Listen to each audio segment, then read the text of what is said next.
No one watching this year's Oscars could believe what they were seeing. Will Smith took a swing at presenter-comedian Chris Rock over a joke about Smith's wife, Jada Pinkett Smith. Will Smith just smacked the shit out of me. Keep my wife's name out your mouth. Wow, dude.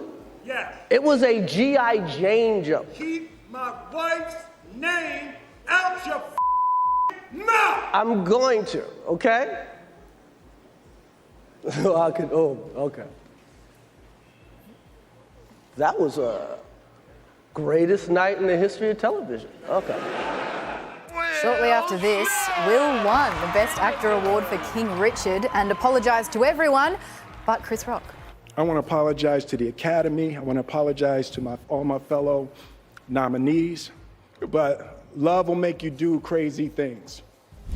And unrelated, but I've decided not to host the Logies this year for reasons I won't disclose. I was watching this live, and to see it play out live was absolutely incredible. You thought at first it was some kind of bit, a sketch. Yes. And it wasn't until Will Smith started yelling what we saw him yell out that you realised this was not a set-up thing. This was and when this they is very real. slow-moed it down, because you could actually see the slap was real. Yeah, and Chris Rock lost it. Chris Rock doesn't lose it on stage ever. Yeah. And he really...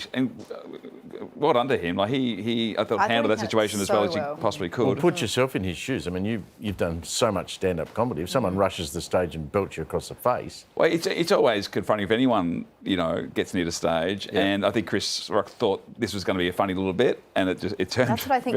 It was like he was in on it when Will Smith first got onto the stage, and he was like, oh, what are we going to do here? And then it went horribly wrong. Well, I've got to say, when I first heard about it, because I didn't see it, I was on a plane coming down here, and I just thought, well, they're both actors. How would you know? But then it's so visceral, and if that was a setup, they both deserve an Academy Award. So I'm really interested to now see what Hollywood does in regard to Will Smith. No, I mean, it's obviously unacceptable to do what he did. Do you think it will have a lasting impact, though? I don't know, but knowing Hollywood, I mean, the wrath of God's probably going to come down upon him. I mean, there's talk about charges, they've ruled that out, but will he work again? Well, the fact is, he assaulted somebody on stage. On live television. And that person who he assaulted is about to go on the live stand-up tour, basically to pay off a divorce. So, not a smart move by Will Smith. Mitigating circumstances, though. He was defending his wife. Yeah, I mean, there is that. And it wasn't, I've got to say, it wasn't a great joke. I think he'd done some great jokes before that, and then he got to Jada Pinkett Smith, and I just think it was pretty unnecessary. But if Will Smith had just yelled, we wouldn't be having this discussion probably. We would be, but there are ways not of having. There's ways of disapproving. You can do it with a look by just not laughing and take it up afterwards. Which is what Jada Pinkett did. She rolled her eyes. She looked very unimpressed from the moment it happened.